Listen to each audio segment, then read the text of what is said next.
तो hello everyone, जो गिम्स की तरफ से स्टाफ नर्स की परमानेंट वैकेंसी निकाली गई थी जिसमें 100 पोस्टें रहने वाली हैं, उनका ऑफिशियल जो नोटिफिकेशन है वो निकल के आ चुका है। उन्होंने अपने वेबसाइट पे बता दिया है कि इनके ऊपर उन्होंने जो अभी चेंजेस किए हैं उनके ऊपर बात करेंगे पूरे डिटेल में, कितनी पोस्टें रहने वाली, रिजर्वेशन किन किन कैंडिडेट को मिलने वाला है, एंड बात करूँ एग्जाम सेंटर कहाँ पे बनने वाले हैं, एंड फी क्या रहने वाली है आपकी पूरे डिटेल में बताने वाला हूँ, सिलेबस क्या रहेगा। और एग्जाम पैटर्न की बात करूँ तो जो है 3 कैटेगरीज में आपका जो है एग्जाम होने वाला है, उसके ऊपर पूरा डिटेल में बात करेंगे। चैनल पे नए हो सब्सक्राइब जरूर कर लेना। अगर आपने जीएनएम बीएससी नर्सिंग किया हुआ है तो अगर आप भी वैकेंसी का वेट कर रहे हो तो गिम्स की तरफ से ये वैकेंसी निकाली गई है, इसके ऊपर आप पूरे डिटेल में बात करने वाला हूं, सो वीडियोस को एंड तक जरूर देखना।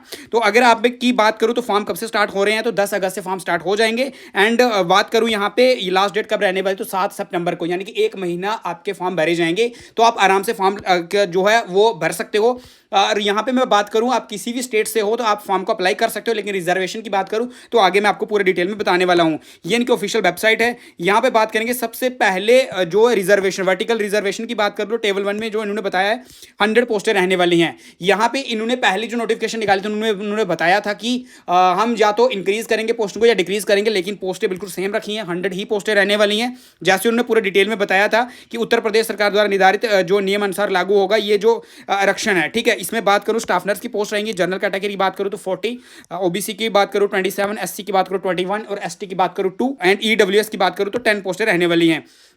यहाँ पे हॉरिजॉन्टल रिजर्वेशन भी देखने को मिलने वाला है। सबसे पहले बात करूँ यहाँ पे आपको बहुत जानना जरूरी है, जो भी वुमेन कैंडिडेट हैं यानी कि फीमेल कैंडिडेट हैं जिन्होंने अप्लाई करना है जीएनएम बीएससी नर्सिंग करने के बाद, उसके ऊपर मैं बात करूँगा आगे डिटेल में।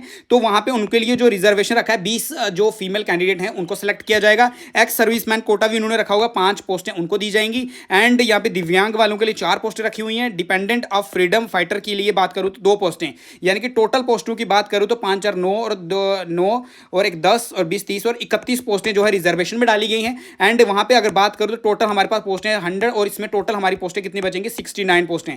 इस पोस्टों पे आपको लड़ना है अगर आप इन कैटेगरी को फॉल नहीं करते हो, ठीक है। अब यहां पे बात करेंगे एक्सपीरियंस की और क्वालिफिकेशन की। एसेंशियल क्वालिफिकेशन की बात करूं तो बीएससी नर्सिंग 4 साल का कोर्स इन्होंने मांगा हुआ है। यहां पे बीएससी नर्सिंग पोस्ट पे सीबीएसई अगर आपने किया हुआ है जीएनएम करने के बाद तो आप भी इसको लिए अप्लाई कर सकते हो, ठीक है। Recognised register in nursing midwifery and state Indian nursing council से आपकी जो डिग्री है वो रजिस्टर होनी चाहिए।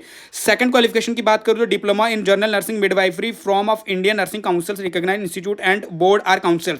देखो यहाँ पे आईएनसी की बात हुई है, जीएनएम अगर आपने आईएनसी से किया हुआ है, आईएनसी से कैटेगरी से आपकी डिप्लोमा रिकॉग्नाइज्ड है तो आप इसके लिए अप्लाई कर सकते हो। एज की बात करूं तो यहाँ पे एज रिलैक्सेशन भी देखने को मिलने वाला है।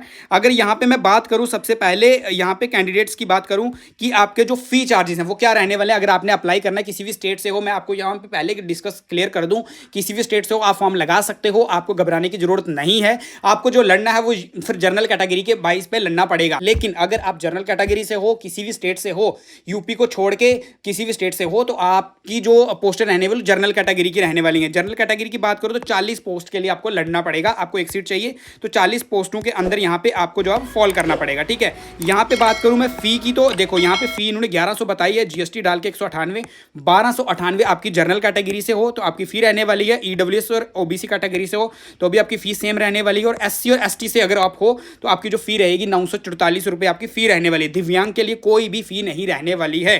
अगर आप इस कैटेगरी से हो तो आपका यहाँ पे फी पे भी थोड़ा रिलैक्सेशन देखने को मिल जाएगा, ठीक है। बेनिफिट जो है वो आपको यहाँ पे मैंने बताए हैं। एससी एसटी वालों को कितना होने वाला है, रिजर्वेशन की बात करूं तो वहां ही आपको सबसे ज्यादा बेनिफिट देखने को मिलने वाला है। अब यहां पे सबसे बड़ा भाई एग्जाम्स की बात करूं तो सब्जेक्ट वाइज 80% आपका थ्योरेटिकली होगा, जिसमें आपको थ्योरेटिकली क्वेश्चन पूछे जाएंगे, 20% प्रैक्टिकल नॉलेज के क्वेश्चन पूछे जाएंगे।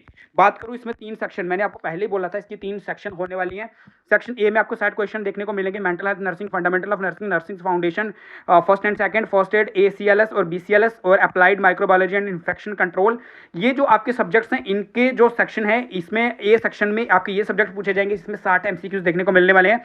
सेक्शन बी की बात करूं तो applied anatomy, physiology, biochemistry and यहाँ पे सेकंड बात करूं न्यूट्रिशन एंड डाइटेशन एंड अप्लाइड साइकोलॉजी एंड यहाँ पे फॉरेंसिक नर्सिंग। और फिफ्थ की बात करूं standard treatment protocol used of national health programmes और नर्सिंग रिसर्च एंड स्टैटिक्स। ये जो है सेक्शन बी में पूछे जाएंगे। सेक्शन सी की बात करूं यहाँ पे basic science, community English, competitive English और community health nursing, environmental hygiene, professional. यानी कि ये जो सब्जेक्ट्स हैं ये आपके सब्जेक्ट्स जिन भी कैंडिडेट्स ने बीएससी नर्सिंग किया हुआ है तो ऑलमोस्ट ये सब्जेक्ट्स आप सबने पढ़े हुए हैं, तो यहीं से आपका एग्जाम डालने वाला है। नॉन नर्सिंग बिल्कुल नहीं पूछा गया है। है। और यहाँ पे बात करूँ नेगेटिव मार्किंग की तो 114 की नेगेटिव मार्किंग रहने वाली है, ठीक है, ये आपको यहाँ पे ध्यान रखना है। एंड यहाँ पे बात करूँ फॉर्म कहीं भी स्टेट से हो लगा सकते हो। एंड यहाँ पे बात करूँ आपके जो सेंटर बनने वाले हैं, टोटल सेंटर्स की बात करूँ तो 4 सेंटर देखने को मिलेंगे। एक दिल्ली एनसीआर में बनेगा, लखनऊ में बनेगा, गोरखपुर में और वाराणसी में सेंटर देखने को मिलेगा।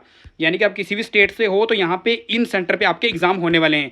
अब कैंडिडेट का ये सवाल होगा कि एग्जाम्स कब तक होगा। इन्होंने फॉर्म अप्लाई की डेट, लास्ट डेट सब बता दिया है यहाँ पे कैटेगरी वाइज, और जो एज रिलैक्सेशन देखने को मिलने वाला है सारा कुछ यहाँ पे बता दिया हो। एज रिलैक्सेशन की बात करूँ तो यहाँ 18 से 35 मांगी गई है, लेकिन आपको मैं बता दूं आप किसी भी कैटेगरी से हो यहाँ पे देख लो कैटेगरी वाइज बात करूँ एसटी एससी ओबीसी कैंडिडेट हो तो 5 साल का एज रिलैक्सेशन, तो यहाँ पे एज रिलैक्सेशन भी देखने को मिलेगा, ठीक है। यहाँ पे आपको मैं बता दूं एससी एसटी वालों के लिए 5 साल का एज रिलैक्सेशन देखने को मिलने वाला है, ठीक है। और यहाँ पे मैं अगर आपको बात करूँ कि आपका एग्जाम कब होने वाला है तो एग्जाम्स की बात करूँ तो एग्जाम्स का कोई इन्होंने अभी ऑफिशियल नोटिफिकेशन नहीं दिया है, ना ही इन्होंने बताया है।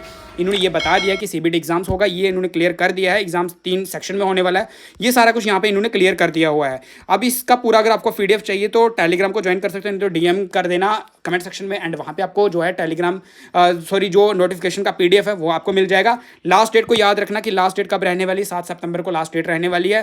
वैकेंसी की बात करूँ तो 100 वैकेंसी है, जिसमें रिजर्वेशन कोटा भी देखने को मिलने वाला है। फीमेल कैंडिडेट्स के लिए यहाँ पे काफ़ी अच्छा मौका रहने वाला है, जिसमें 20 सीटें आपकी पहले से रिजर्व कर दी हुई हैं, ठीक है। ये था ऑफिशियल पूरा नोटिफिकेशन गिम्स के बारे में। तो ऐसे ही मोर इंपॉर्टेंट अपडेट्स के लिए जितनी भी नोटिफिकेशन निकल के आती हैं उन सब के लिए अगर आप चाहते हो तो फॉलो करके रखना, सब्सक्राइब करके रखना, एंड वाला आइकन को जरूर प्रेस करके रखना और वीडियोस को हर एक स्टूडेंट के साथ शेयर जरूर कर देना।